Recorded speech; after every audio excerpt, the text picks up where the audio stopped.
Hi everyone, this is J.H. Champine coming to you with some more writing tips today. I wanted to talk to you today about the simplest, the easiest, the most straightforward writing tip there really is out there. It is the oldest trick in the book, and it's something that I'm sure all of us have been told at one point or another, and that is to always have something on you that you can write your thoughts down on. People talk about napkins or receipts or stuff like that. I would recommend having something that's meant for writing ideas, thoughts, dialogue, anything that you're working on in your story that you can jot down and know that this is where your work is. This is where you're keeping it. We've all had those moments where you're out for a walk, you're shopping, you're folding your laundry, and all of a sudden you just get flooded with ideas and you can picture a whole passage, a whole storyline, an entire character's backstory in the most mundane of moments. And that's when those sort of ideas come to you. Have a place to write that down. I'm a huge fan of putting stuff in my cell phone. I have a note phone so I can write notes in my phone. I send myself text messages. I send myself emails a lot. I actually do that a good bit. But it works. It helps me organize all of my thoughts, have a place where I'm not going to lose it. So I want to read to you today an excerpt from my book. This is my latest book, Phoenix Morrow. It's a passage at the very end, it's not that long, that I wanted to read to you, and then I want to tell you where it came from. So, as Catherine has grown older, she's become a strong, funny, beautiful, vibrant, witty, sarcastic young woman, very much the product of her two parents. She recently started high school, and just 2 weeks ago she started mentioning a boy at school who had caught her eye. I tried to get more information out of her about the young man, but she's quiet and evasive about the whole thing. When she gets that sneaky smirk on her face like she has something she doesn't want to share, she looks just like her daddy. It's frustratingly endearing.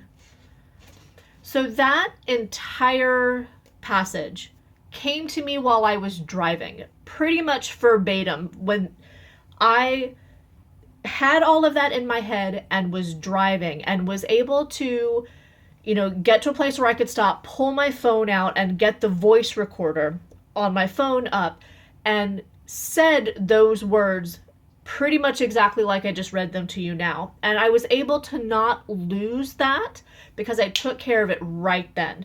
So that's what I would suggest. It happened again, not quite to the point of I'll probably write it verbatim, but this morning I was thinking about the story that I'm currently working on, and has been debating for a while about two of my key characters, where they met. Like, there's things that happen to them later in the story, but what's the beginning of the pair of them's storylines together? I've been kind of struggling with trying to place where those two characters met, and again, I call it a flood of ideas. It came to me this morning in the shower.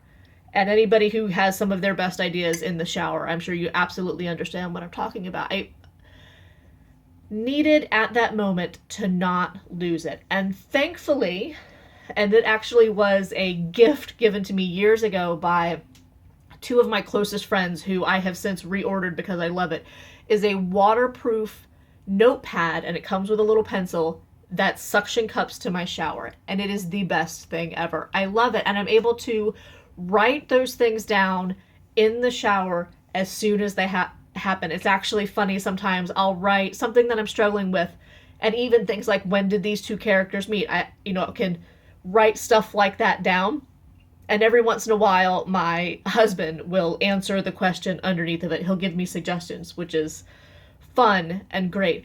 But all of that stuff is able to happen because I have ways to collect the information in my head immediately. Do not lose those fantastic thoughts you have when you're walking your dog.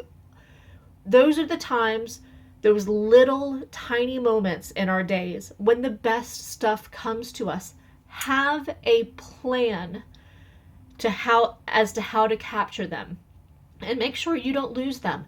Go out, get a notebook, tinker with things on your phone. Maybe set yourself up a email draft that really doesn't have anybody in the subject, so you're not going to accidentally email it to somebody, where you can just go into your email and jot ideas down and then know you have them saved where you can get to them.